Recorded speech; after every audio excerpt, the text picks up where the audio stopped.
Hello hi guys, कैसे हैं आप लोग। आई होप के सब अच्छे ही होंगे। तो इस वीडियो में हम जानेंगे dark cloud cover candlestick pattern के बारे में। दोस्तों, इस पैटर्न को हम दो वेज में यूज़ करना सीखेंगे। आइए तो समझते हैं।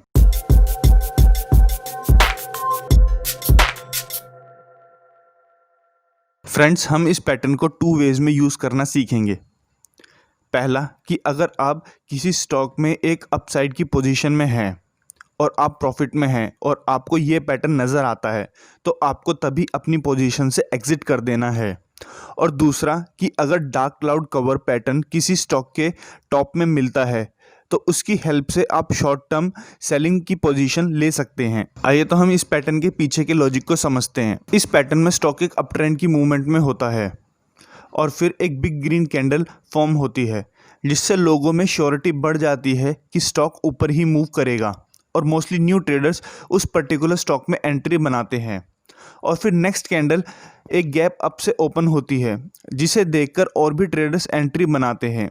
अब होता यह है कि सेलर्स एक्शन में आकर स्टॉक को पिछली बिग ग्रीन कैंडल के मिड के नीचे लाकर क्लोज कर देते हैं, जिसकी वजह से एक डार्क क्लाउड कवर फॉर्मेशन बनती है और फिर उसके बाद स्टॉक डाउनसाइड की तरफ मूव करना शुरू कर देता है।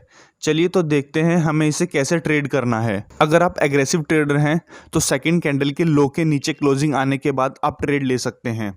और अगर आप थोड़ा कंजर्वेटिव ट्रेडर हैं तो फर्स्ट कैंडल के लो के नीचे क्लोजिंग आने के बाद ट्रेड ले सकते हैं। और सेकंड कैंडल के हाई के ऊपर आपको स्टॉप लॉस रखना है। और जो बाइंग प्राइस और स्टॉप लॉस का डिफरेंस है, उससे 1.5 या 2 टाइम्स ज़्यादा आपको टारगेट रखना है। चलिए कुछ एग्जांपल्स देखते हैं। जैसा कि आप देख सकते हैं, इसमें स्टॉक एक अप ट्रेंड की मूवमेंट में होता है और फिर टॉप पे हमें एक डार्क क्लाउड कवर पैटर्न मिलता है, जिसकी कंफर्मेशन आने के बाद स्टॉक इजीली अपना डाउन साइड का टारगेट हिट कर देता है। चलिए तो दूसरा एग्जांपल देखते हैं। इस चार्ट में भी स्टॉक एक अपसाइड की डायरेक्शन में होता है और फिर टॉप पे हमें एक डार्क क्लाउड कवर पैटर्न मिलता है, जिसकी कंफर्मेशन आने के बाद से स्टॉक डाउन साइड की तरफ मूव करना शुरू कर देता है और आसानी से हमारा टारगेट हिट कर देता है। अगर वीडियो अच्छा लगा तो लाइक कीजिए और आने वाली वीडियोस के लिए चैनल को सब्सक्राइब कीजिए। और अगर कुछ डाउट हैं तो आप मुझसे कमेंट सेक्शन में पूछ सकते हैं।